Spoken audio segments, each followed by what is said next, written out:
Olá, eu sou Ricardo Gomes.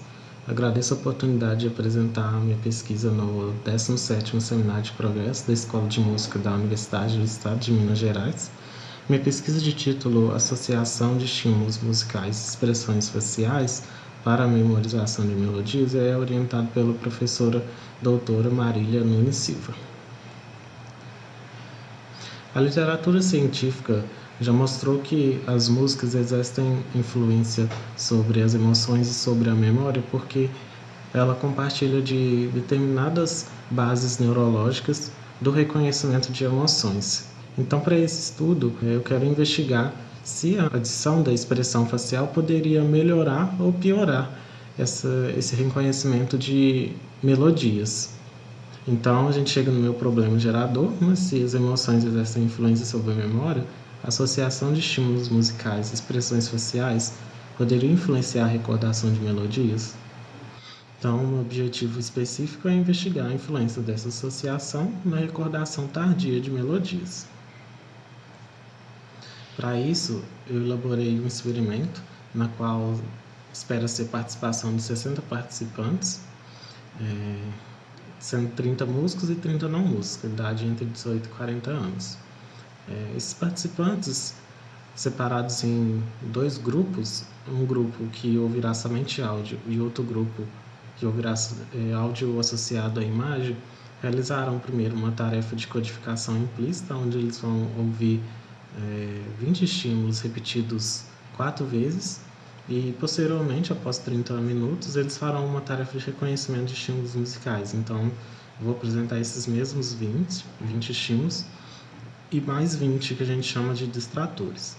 Então, as imagens serão retiradas do International Affective Picture System, pesquisador Lang, da Universidade da Flórida, que é um banco de dados criado justamente para estudos sobre emoção e expressões faciais. Os estímulos musicais serão retirados do estudo da professora Marília, no qual eu também sou coautor, que a gente compôs estímulos para avaliação de emoções. Antes de fazer esse teste, eu fiz um estudo piloto, no qual eu chamei 2 grupos de 10 participantes, totalizando 20 participantes, sendo 13 músicos e 7 não músicos. Então, foram apresentados na primeira fase 10 estímulos para cada um desses grupos, apresentados 4 vezes. E na fase 2, após 30 minutos, foram apresentados esses 10 e mais 10 extratores. Então, ao lado, a gente pode ver a média de idade desses grupos.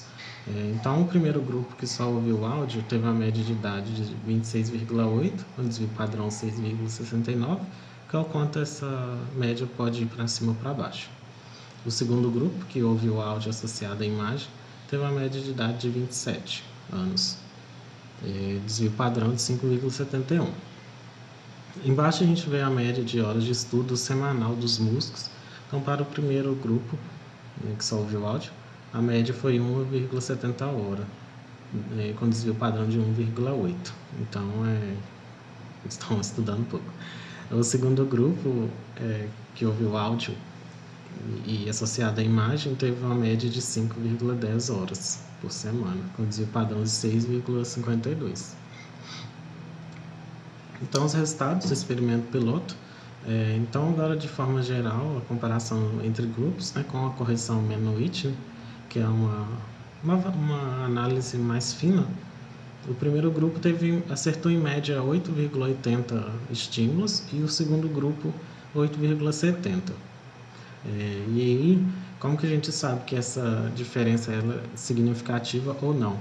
A gente faz o teste T, que é uma comparação de médias. Então, para o valor ser considerado significativo, ele tem que ser abaixo de 0,05.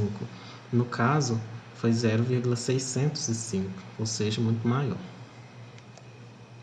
Agora, os acertos por gênero. Então, o sexo masculino teve, em média, 8,89 de acerto, com desvio padrão 1,96. E o sexo feminino teve em média 8,64, com desvio padrão 0,809. E o teste T, a gente teve o valor de 0,39, que também é muito maior. Agora, por experiência musical, os músicos acertaram em média 8,69 estímulos, com desvio padrão de 1,70, e os não músicos acertaram em média 8,86 estímulos. Novamente, a gente faz o teste T e obtivemos o valor de 0,243. Agora, acertos por emoção. No experimento eu estou utilizando somente duas emoções, alegria e tristeza. Então, o primeiro grupo ele acertou para a alegria 9,2 estímulos e o segundo grupo 8,4. Já para a tristeza, o primeiro grupo acertou 8,4 e o segundo grupo 9 estímulos, ou seja, também não é tão significativo. Então, agora a discussão, contrastando com resultados de estudos prévios, os resultados do experimento piloto não apresentaram diferenças significativas no reconhecimento de emoções para os dois grupos. A gente viu que os valores de T são muito maiores do que a média, né, ou limiar. Então, essa diferença ela pode ser facilmente explicada pelo número de participantes, que foi bem pequeno, e o número de itens também, bem pequeno, né, considerados baixos pela literatura. Mas aí espera-se encontrar diferenças significativas entre grupos no experimento final, no qual serão 60 pessoas e 20 estímulos para cada. Agora, as etapas do trabalho, já fiz a revisão de literatura, elaboração, análise e discussão dos resultados do experimento piloto. Agora estou em fase de elaboração do experimento final. Aí faltará a análise de dados, a discussão dos resultados, a publicação do artigo experimental e, posteriormente, pretendo fazer a publicação de um artigo de revisão narrativa, que é um artigo teórico sobre o tema. Aqui as referências utilizadas nesse slide. E muito obrigado. Qualquer dúvida pode ser enviada para o e-mail ricardo.grviolino@gmail.com. Agradeço.